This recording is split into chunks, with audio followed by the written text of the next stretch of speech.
rusulun kasiratun. Kata malaikat maut, ya, aku memiliki utusan-utusan yang sangat banyak. Demi Allah, kata malaikat maut. Kata malaikat maut, sungguh, demi Allah aku ini memiliki utusan-utusan yang sangat banyak. Sebelum aku ini mencabut nyawa manusia. Kata malaikat maut itu, sungguh aku memiliki utusan-utusan yang sangat banyak sebelum mencabut nyawa manusia. Di antaranya adalah La ilaha illallah Muhammadun Rasulullah alaihi salatullah wa alihi wal ahibbah. La ilaha illallah. sambil mulai ini. Assalamualaikum warahmatullahi wabarakatuh. Alhamdulillah, innal hamdalillah nahmaduhu wa nasta'inuhu wa nastaghfir wa na'udzu billahi min syururi anfusina wa min sayyiati a'malina. May yahdihillahu fala mudhillalah wa may yudlilhu fala hadiyalah.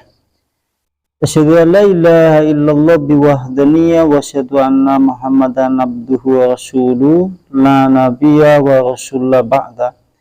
Waqad qala Allah ta'ala fil kitabihil karim ya ayyuhalladzina amanu taqullaha haqqa tuqatih wa la tamutunna illa wa antum muslimun. Ikhwan wa ikhwa fillah rahimani rahimakumullah ta'ala jami'an ahlu ta'lim yang semoga senantiasa dirahmati oleh Allah Subhanahu wa ta'ala.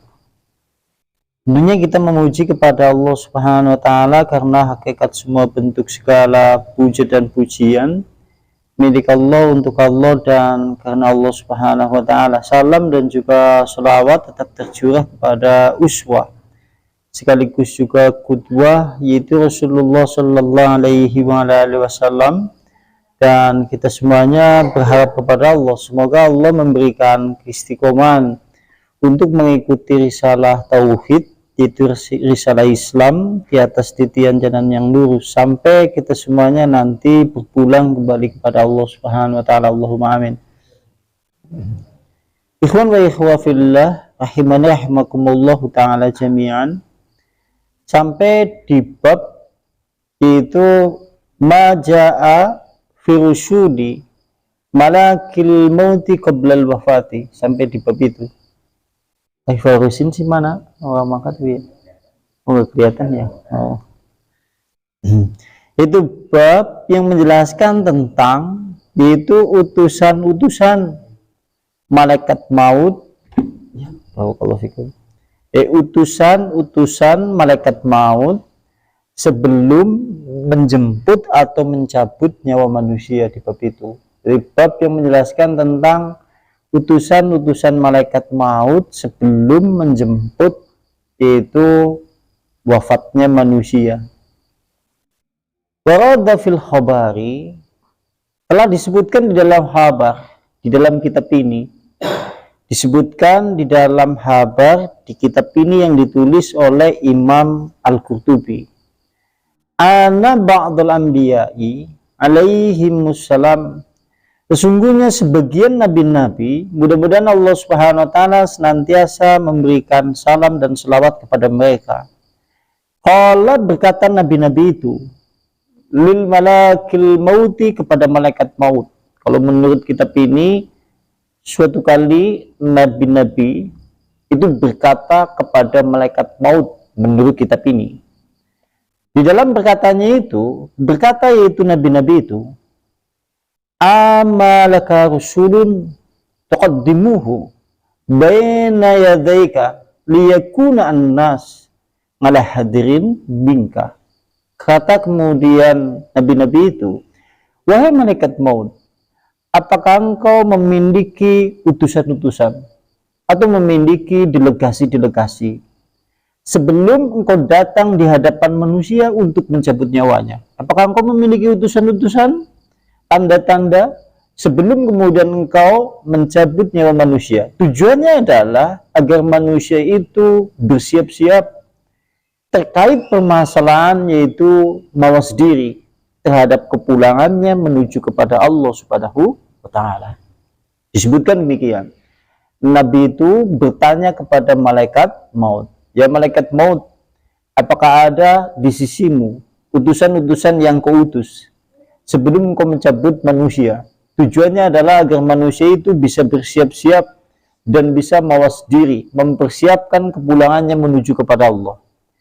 Jawabnya malaikat maut, Allah berkata malaikat maut, na'am li rusulun kasiratun. Kata malaikat maut, ya, aku memiliki utusan-utusan yang sangat banyak. Demi Allah, kata malaikat maut. Kata malaikat maut, sungguh, demi Allah aku ini memiliki utusan-utusan yang sangat banyak. Sebelum aku ini mencabut nyawa manusia. Kata malaikat maut itu, sungguh, aku memiliki utusan-utusan yang sangat banyak sebelum mencabut nyawa manusia. Di antaranya adalah minal i'lali. Yang pertama, i'lal.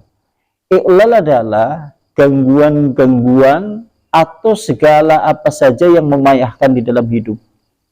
Sampean punya kesusahan, punya kemayaan, punya kelelahan, punya keletihan, punya segala sesuatu yang memayahkan gangguan, yaitu memayahkan kehidupan Anda berwujud gangguan apa saja. Jenengan yang istilah bahasa kitab namanya i'lal. Itu adalah termasuk bagian dari tanda-tanda utusan malaikat maut sebelum mencabut nyawa manusia. Tujuannya apa? Tujuannya mensampean kita berpikir yang namanya susahnya hidup di dalam kehidupan dunia itu tidak seberapa dibandingkan yaitu kesusahannya tatkala kemudian kita setelah mati. Jangan sampai kemudian kesusahan di dalam hidup atau gangguan-gangguan di dalam hidup ini sampai akhirnya kemudian melupakan manusia, sehingga hidupnya susah di dalam kehidupan dunia, kelak pada hari kiamat setelah kemudian dia mati juga susah. Mulanya istilah i'lal. Sampean kudune kalau suatu saat memiliki gangguan-gangguan di dalam perkara terkait masalah di dalam kehidupan ini, itu semuanya dianggap kecil dibandingkan datangnya malaikat maut mencabut nyawa Anda. Itu termasuk bagian dari utusan malaikat maut. Kemudian berikutnya wal amradi, dan penyakit-penyakit. Penyakit-penyakit. Kayak sampean-sampean sudah berusia 40 tahun, 50 tahun, 60 tahun, maka penyakit-penyakit mulai tumbuh. Tadinya yang dulu tatkala usia 30 tahun masih sehat. Dia masih bisa berjalan menuju tempat yang jauh. Dia masih bisa safar menuju tempat-tempat yang kemudian ia tuju, terhitung bilangannya adalah jaraknya jauh. Tapi begitu ia menginjak usia 50 tahun, 45 tahun, 60 tahun, atau bahkan lebih dari itu, biasanya penyakit-penyakit mulai mudah hinggap di tubuh-tubuh mereka. Kayak jenengane tamune malaikat maut. Artinya, nek sampean wis mulai akeh penyakite, ke janjane kudune kon mikir, oh iya, aku telah meninggi garap dipanggil oleh Allah Subhanahu wa Ta'ala. Buktinya apa? Awakku wis mulai kepanggonan penyakit-penyakit yang banyak.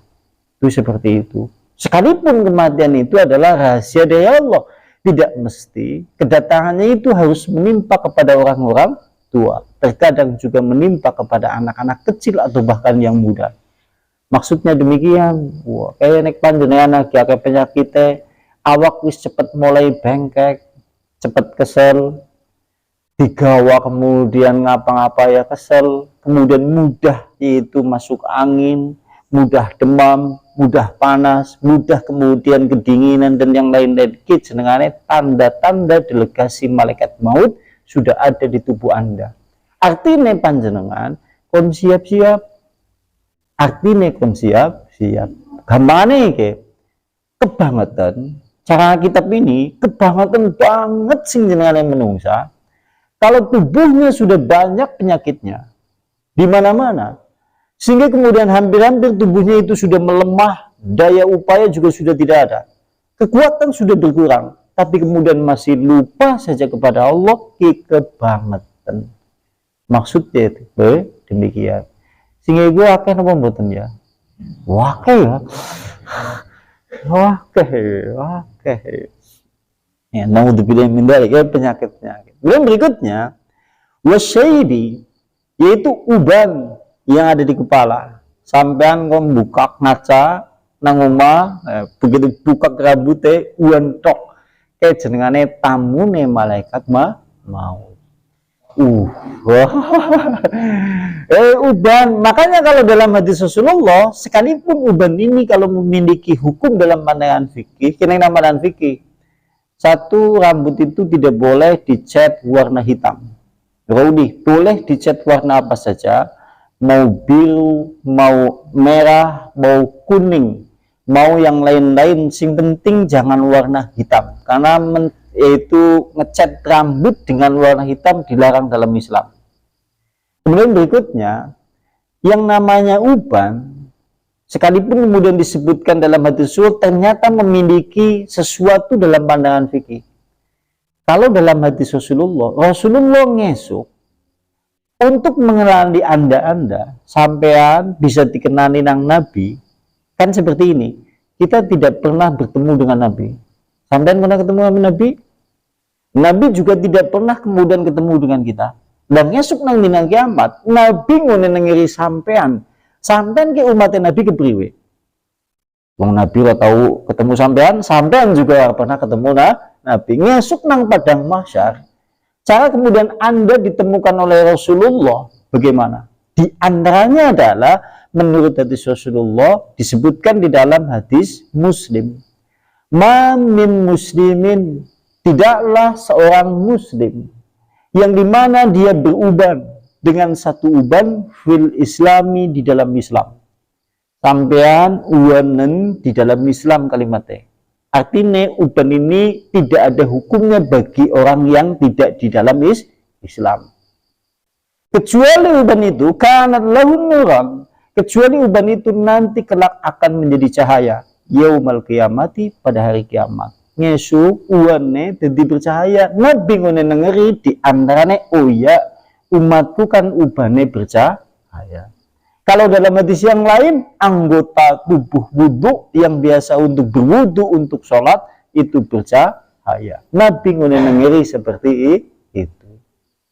Mulanya orang ulih dalam pandangan ilmu fikih nyabuti uan atau mencat warna hitam dengan warna hitam, yaitu pada uban.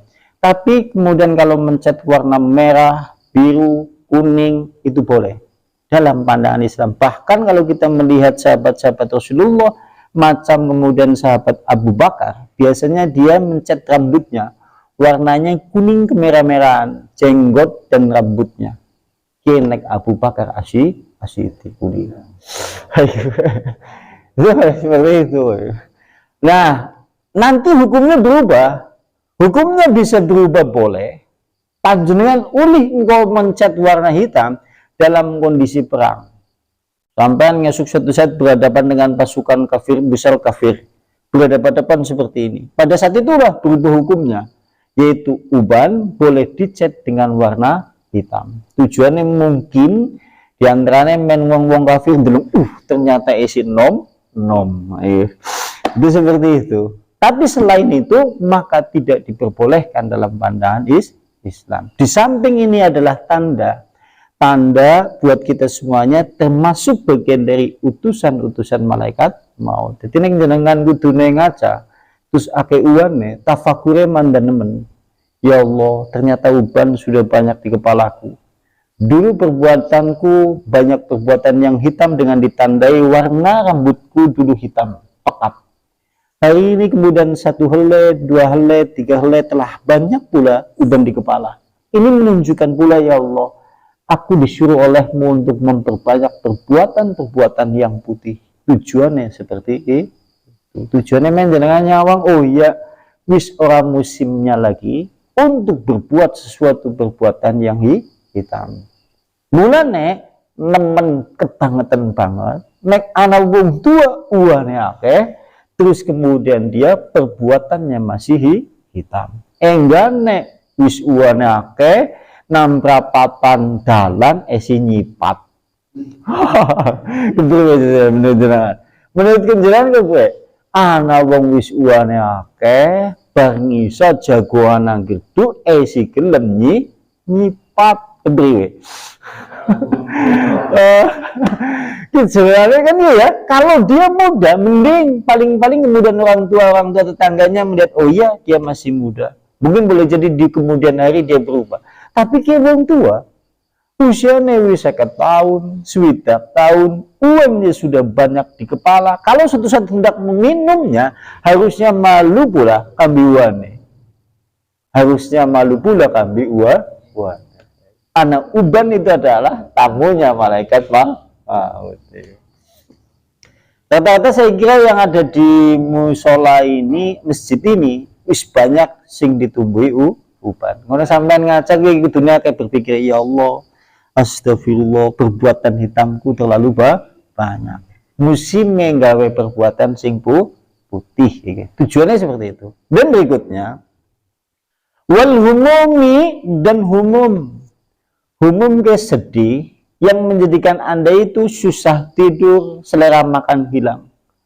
Sampean kalau suatu saat kena punya masalah hidup, entah itu yang berasal dari anak, istri, atau kemudian saudara, atau diri Anda sendiri, sampai kemudian menjadikan Anda hilang pula selera makan, susah pula kemudian untuk terbejam tatkala di waktu-waktu malam. Yang seperti ini dalam bahasa kitabnya jenengane humum, kesedihan yang menjadikan Anda angel mangan, orang tuh mangan, terus kemudian juga untuk tidur juga susah. Artinya nek panjenengan punya kesedihan yang seperti ini, ketamune malaikat maut atau delegasi utusan dari malaikat maut. Artinya panjenengan disuruh berpikir kesedihan segala apa saja yang hampir-hampir menjadikan Anda itu susah untuk tidur. Anda itu kemudian dihantam dengan kesedihan yang seperti itu, hampir-hampir Anda selera makan hilang. Kesedihan itu tidak seberapa dibandingkan dengan tatkala Allah Subhanahu wa taala mengutus malaikat maut mencabut nyawa Anda dalam keadaan tidak membawa iman. Kepriwe jajan, lebih sedinti. Sampai meninggal, terus begitu meninggal orang duwe iman. Lebih menyedihkan mana di antara kesedihan-kesedihan yang ada di dalam kehidupan dunia. Tujuannya menghibur sampean juga. Sampean ora perlu sedih-sedih.